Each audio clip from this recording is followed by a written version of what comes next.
முருகனின் 6 படை வீடுகளில் திருப்பரங்குன்றம் முதற்படை வீடாகும். பாண்டியர்களால் 8ஆம் நூற்றாண்டில் மலையை குடைந்து இந்த குடவரை கோயில் உருவாக்கப்பட்டது. சூரபத்மனை அழித்த பிறகு முருகன் இந்திரனின் மகளான தெய்வானையை திருப்பரங்குன்றத்தில் திருமணம் செய்து கொண்டார். கோவிலின் கருவறையில் முருகன், சிவன், விஷ்ணு, விநாயகர், துர்க்கை ஆகிய தெய்வங்கள் வெவ்வேறு சன்னதிகள் வீற்றிருப்பதே தனி சிறப்பாகும். சிவபெருமானை குன்றின் உருவில் சிவலிங்க வடிவில் காட்சி தருகிறார்.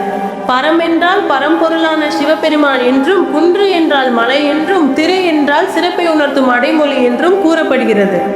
பரம்பொருளாகிய சிவபெருமான் மலையாய் இங்கு இருப்பதினால் இதற்கு திருப்பரங்குன்றம் என்றும் பெயர் வந்தது.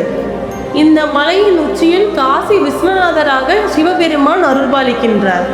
திருப்பரங்குன்றம் வந்து முருகப்பெருமானை வணங்கும் பக்தர்களுக்கு வாழ்வில் நல்ல திருப்பம் வரும் என்பதே நம்பிக்கை. துன்பங்கள் நீங்கும், திருமண கோலத்தில் அருளும் தலம் என்பதால் இங்கு வந்து வேண்டிக் கொண்டால் திருமண வரம் விரைவில் கைகூடும் என்பதே இக்கோவிலின் நம்பிக்கை.